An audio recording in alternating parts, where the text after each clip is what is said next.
The psychology of confidence. How to believe in yourself no matter what. Have you ever walked into a room and felt small?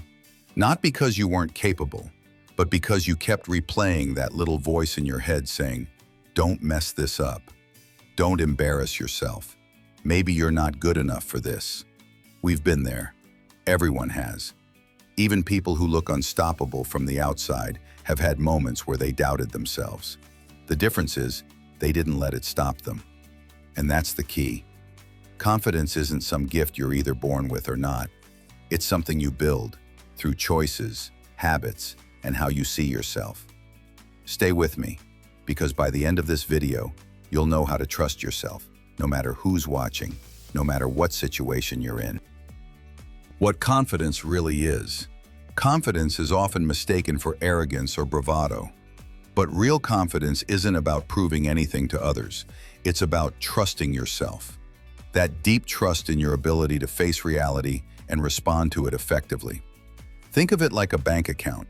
Every time you keep a promise to yourself, whether big or small, you're making a deposit. Break too many promises and the account empties. Keep stacking wins, and that account grows so full that you can walk into any situation knowing, "I can handle this." This is what the author Nathaniel Branden called self-trust and self-respect in his book, The 6 Pillars of Self-Esteem. Without those, every achievement feels fragile. With them, even failures don't shake you. And here's the overlooked part. The balance doesn't come from one big moment of glory. It comes from dozens of small deposits, made consistently over time. Just like wealth grows through compounding, confidence compounds too. The 3 blocks that kill confidence. The comparison trap.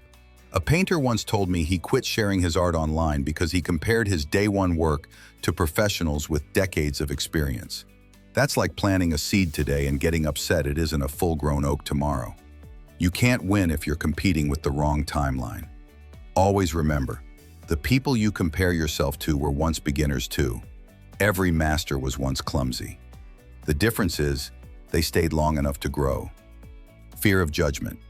Dale Carnegie used to say, "Inaction breeds doubt and fear.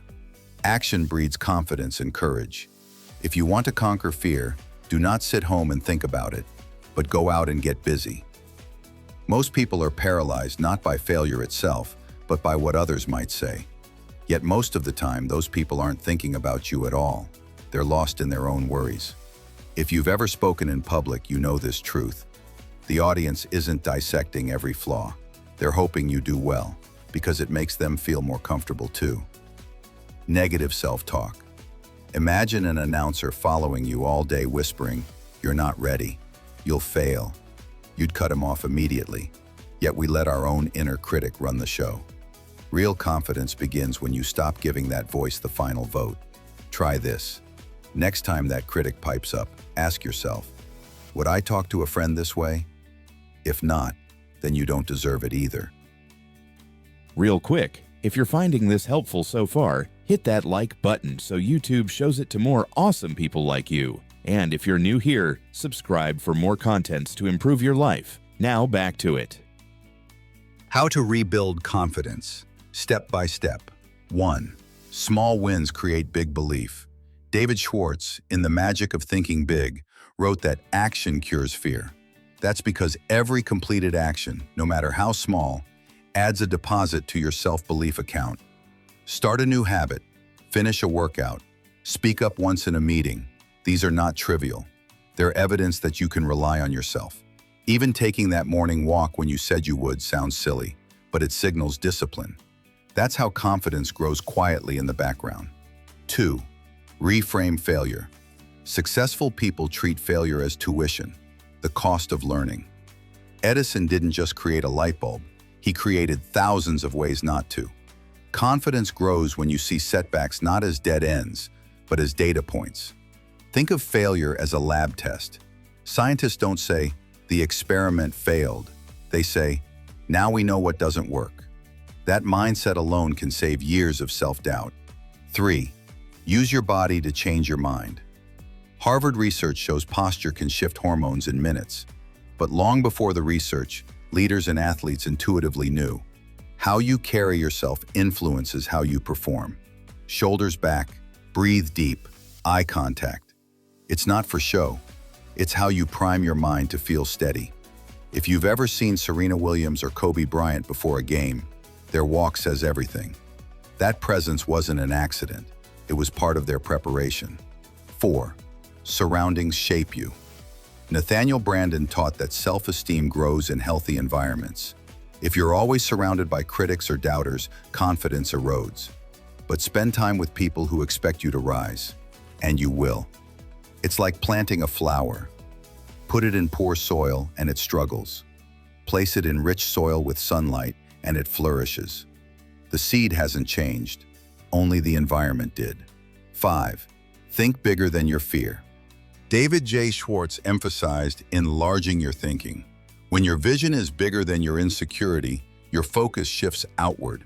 You stop obsessing over how you look and start focusing on the mission itself. Confidence is easier when your goal matters more than your fear. Ask yourself, if I didn't care what people thought, what would I go after? That question alone can unlock courage you didn't know you had. The confidence ritual. Let me give you a simple ritual. Less than 5 minutes, but it compounds like interest. Start by standing tall, really tall. Plant your feet on the ground. Roll your shoulders back. Take 2 deep breaths. Feel the difference in your body when you do this. You're signaling to your nervous system, I'm safe, I'm ready. Next, speak one affirmation that feels believable to you. Not something fake like, I'm the greatest person alive. Your brain rejects that.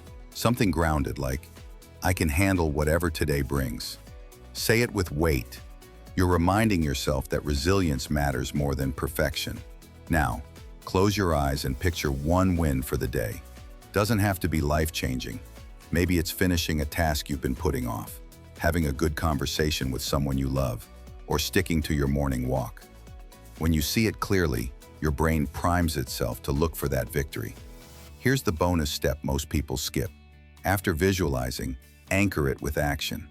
Do one small physical gesture that ties it together. Maybe a fist pump, maybe placing your hand over your heart. Over time, that movement becomes a trigger your mind associates with confidence.